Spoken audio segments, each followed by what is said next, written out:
వీడియోలో వచ్చేసి మనం జిఎస్టీలో వచ్చిన అప్డేట్ గురించి తెలుసుకుందాం. సో ఇందులో ఒక అప్డేట్ ఏమంటే advisory for the procedures and provisions related to amenity scheme. So ఎవరైతే ఈ స్కీమ్ కి ఎవరైతే మిస్ అయి ఉంటారో ఫర్ ద డెడ్ లైన్ ఇంతకు ముందు పాస్ చేసినా కదా on or before 31st March 2023లో వాళ్ళ కోసం ఈ స్కీమ్ ని ఏం చెప్తున్నా అంటే council meeting 52nd council meeting లో రికమెండ్ చేశారు మళ్ళీ అమెనిటీ స్కీమ్ ని పెట్టాలి అని. సో ఎవరైతే అప్పీల్ కి పోలేకపోయినారో ఆ సెక్షన్ 107 ప్రకారంగా సో ఏవైతే డిమాండ్స్ ఉంటాయో section 73 and section 74. So section 73 వచ్చేసి without wilful misstatement or suppression of fact అంటే ఫ్రాడులెంట్ లేకున్న వాళ్ళు, అండ్ సెక్షన్ 74 అయితే ఎవరైతే ఫ్రాడులెంట్ గా బిహేవ్ చేసినారో వాళ్ళకి సంబంధించి ఎవరికైతే పాస్ చేసింటారో pass on or before 31st March 2022 who appeal against the said order was rejected due to not being filed within the specified time frame. So time frame ఉంటుంది, time frame లో మనం reject చేసింటారు orders ని. మామూలుగా section 73కి ఏమి 2.5 years from the due date of annual return నుంచి వాళ్ళకి show cause notice issue చేయడానికి ఉంటుంది. 3 years లో ఆర్డర్ ని పాస్ చేస్తారు. వేరే సెక్షన్ 74 లో వచ్చేసి 4.5 years means 4 years 6 months time ఉంటుంది షోకాస్ నోటీస్ ని ఇష్యూ చేయనీకే, అండ్ ఆర్డర్ ని విత్ ఇన్ 5 years లోపల పాస్ చేస్తారు. దట్ ఈ సెక్షన్ 73, 74 లో వచ్చేసి. సో వాళ్ళ కోసం ఏం చెప్తున్నారు, in complains with above GST council recommendation government అనేది ఒక నోటిఫికేషన్ ప్రొవైడ్ చేస్తుంది. November 2nd 2023లో ప్రొవైడ్ చేస్తుంది. ట్యాక్స్ పేయర్ ఏం చేయొచ్చు అంటే ఫామ్ జిఎస్టీ APL 01 అనే జిఎస్టీ పోర్టల్లో on or before 31st March 2024 కి మీకు ప్రొవైడ్ చేస్తుంది.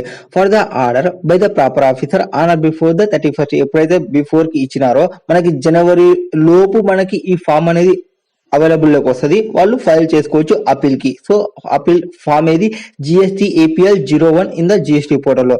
So it is further that the tax payer should make payment for entertaining the appeal by the appellant officer has by the provisions of notification. So appeal కి మనకి payments ఉంటాయి pre deposits amount కి సంబంధించి. So ఆ pre deposits amount ని add చేయాల్సి ఉంటుంది. మామూలుగా రెగ్యులర్ అపీల్ కి సంబంధించి అయితే డిపాజిట్స్ ఎట్లుంటాయి అంటే మీరు ఎంతైతే యాక్సెప్ట్ చేస్తారో యాక్సెప్ట్ చేసిన అమౌంట్ ఫుల్ అమౌంట్ పే చేయాలి. ఒకవేళ మీరు యాక్సెప్ట్ చేయకుంటే 10% పే చేయాల్సి ఉంటుంది.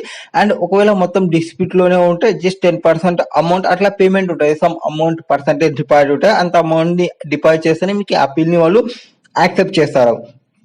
నెక్స్ట్ ద జిఎస్టీ పోర్టల్ వాళ్ళకి మోడ్ ఆఫ్ పేమెంట్ అంటే మీరు electronic credit card or cash ledger ఏదంతో అయినా మీరు సెటప్ చేయొచ్చు. So it is the responsibility of the tax payer to select the appropriate ledger and make correct payment. Further the office of the appellate authority shall check the correctness of the payment before entertaining the appeal. So and any appeal filed without proper payment may be dealt with has per legal procedures. ఒకవేళ మీరు pre deposit గానే చేయకుండా appeal కి application పెట్టుకున్నా అది no use, waste of time.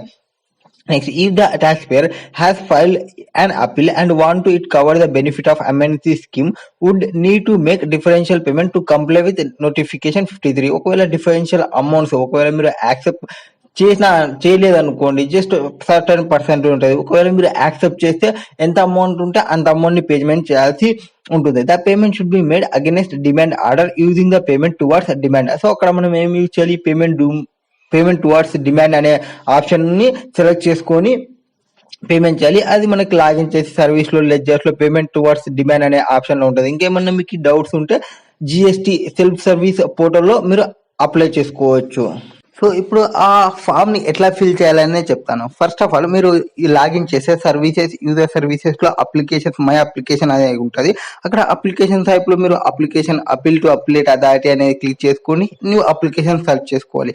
New application search చేసుకుంటే మీకు order type అడుగుతుంది, అంటే ఏ ఆర్డర్ కి సంబంధించి అనేది అడుగుతుంది. సో రెస్పెక్టివ్ ఆర్డర్ ని మీరు సెలెక్ట్ చేసుకొని అక్కడ రెస్పెక్టివ్ ఆర్డర్స్ లో మనం డీటెయిల్స్ ని ప్రొవైడ్ చేయాల్సి ఉంటుంది. కేటగిరీలో మీరు సెలెక్ట్ చేసుకోవాలి.